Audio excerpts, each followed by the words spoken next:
Hello, everybody. I just wanted to do a quick video that I hope will help you with this week's assignment where you're going to be working with a volunteer.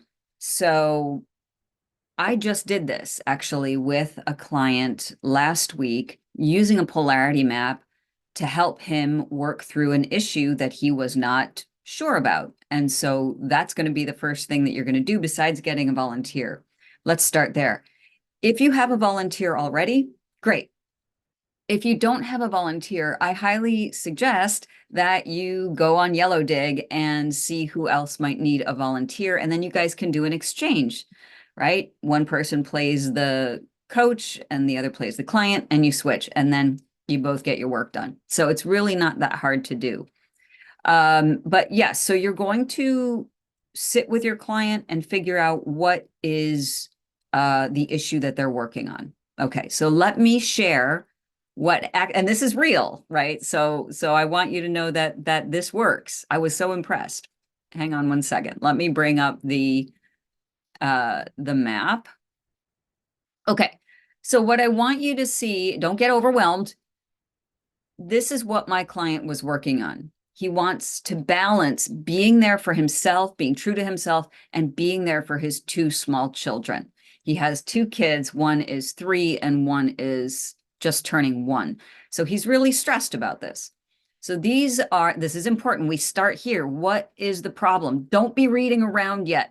You're going to confuse yourself. Stick with me.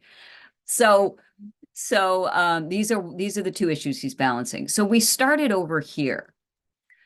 And we went because it's easier to go with what the positives are or the values are. What is the value of being there for myself? Well, I'm happier. I'm able to be more fully present with my kids when I'm with them. I feel healthier. I'm a better partner. I have a sense I'm reaching my potential. What happens when you're there too much for yourself? Now, listen to the questions that I'm asking because these are the questions you're going to ask your client.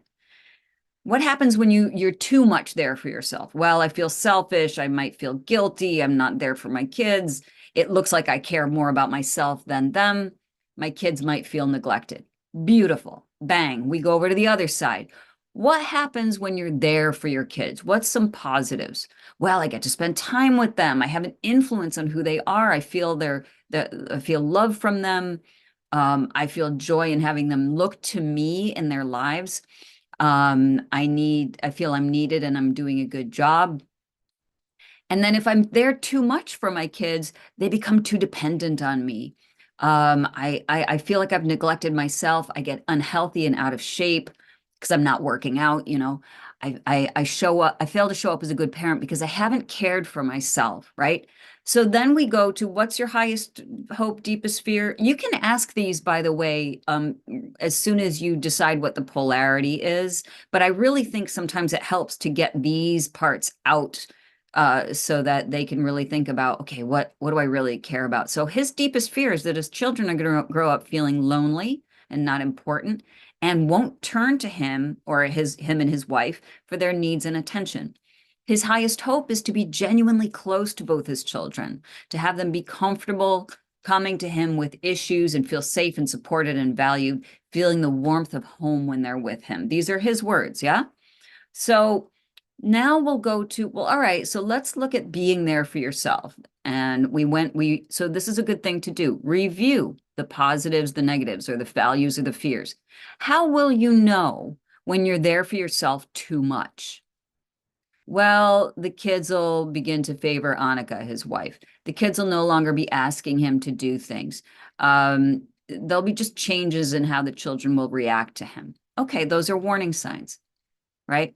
Looking over here, what are the warning signs that you've been there too much for your kids? Well, I'll feel resentment. I'll feel irritated at the kids for little stupid things. I'll feel burned out, overly stressed about my work and my career. Beautiful. Now we go up to, okay, so what are some action steps that you can take to make sure that you're taking care of yourself and being there for yourself? Well, I can prioritize working out 3 times a week, prioritize my work and my schedule, right? Focus on personal tasks for a set period of time. Like I will spend 6 hours a day just for me. Yeah. And then we go over here. What are the action steps that he can take to make sure he's there for his kids?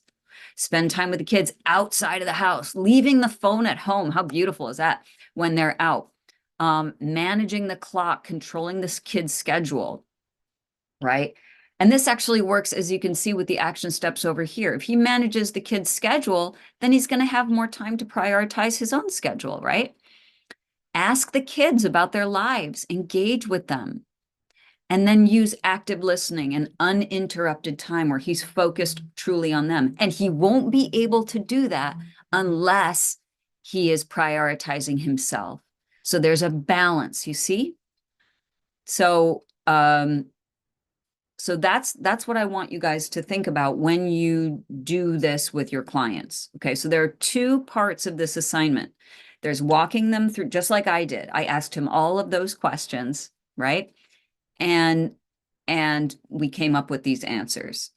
So the two parts of the assignment are actually having the session and asking those questions and creating that map. That's part one. Part two is your reflections on the session. So in other words, those are those questions, what went well, what could go differently, what would I change, those things. So there are two parts, and that's what I'll be looking for when you turn in your assignment. Oh, yay, now it's a celebration. All right, good luck. I'm here if you need me. Bye.